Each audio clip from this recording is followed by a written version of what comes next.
Het veld van Cambuur is van de middag onbedoeld vernield. De auto van Auke Visser, beter bekend als Auke de Sloper, rekken midden op het veld vast.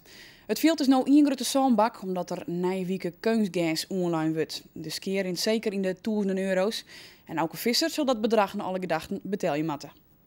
Maar hij had er al uit geweest. Wat dan? Wacht, daar hadden ze niet Als aan. Sippy, wacht even man, houd me moeite niet met. Als Sippy het hek gewoon open laten hadden, wel, dan had je Duitsers had hem eruit getrokken. Maar toen zei hij, nee dat gebeurt niet. Hij blijft hier staan tot Mandy. Hij zei het, of niet? De gemoederen rennen van een beetje heeg op het Cambuurveld. Het hier wat wij van een klucht. Cambuur-supporter Auke de Sloper die het onbedoeld en met al zijn goede bedoelings zijn namen hier rondot. Hij zou een Duitse leverancier het paard wijzen naar het nieuwe Cambuurveld. En doe ging het mis. Ik wist niet dat het zacht was, dat wist ik niet. Omdat het eerste 20 meter goed ging. En de laatste 5 meter ging het fout. Toen zakte ik weg. Maar toen was het te laat. Ik denk nou een beetje meer gas geven. Maar ja, meer gas geven, hoe dieper dat ging. ik kon niet alles. Ik heb het niet met opzetdand. Ik heb het aan voor Vellinga, voor Cambuur, dat die auto hier was, die trailer, want die man moest weer naar Duitsland toe. Dat die losse kan. Nou, dat hier op mijn hoek had hij aan het lossen geweest. Nou, en ik stond hier. Ik kon nergens heen. De terreinman van Cambuur die er op het hek dicht, zodat Auke helemaal net meer voort kon koeren.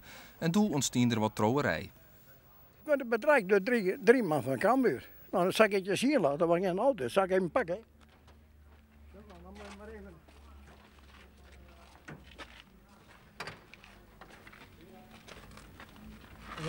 Het je hier met achteraan zitten.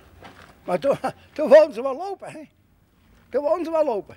Maar ik had geen aangegeven en ik kon niet, zomaar zeggen, zo ver over dat hek heen komen. Ze stonden daar ook. Maar ja, ze vlogen wel weg, hoor. Wat een toestand, hè? Het is een hele toestand, hè? Ja.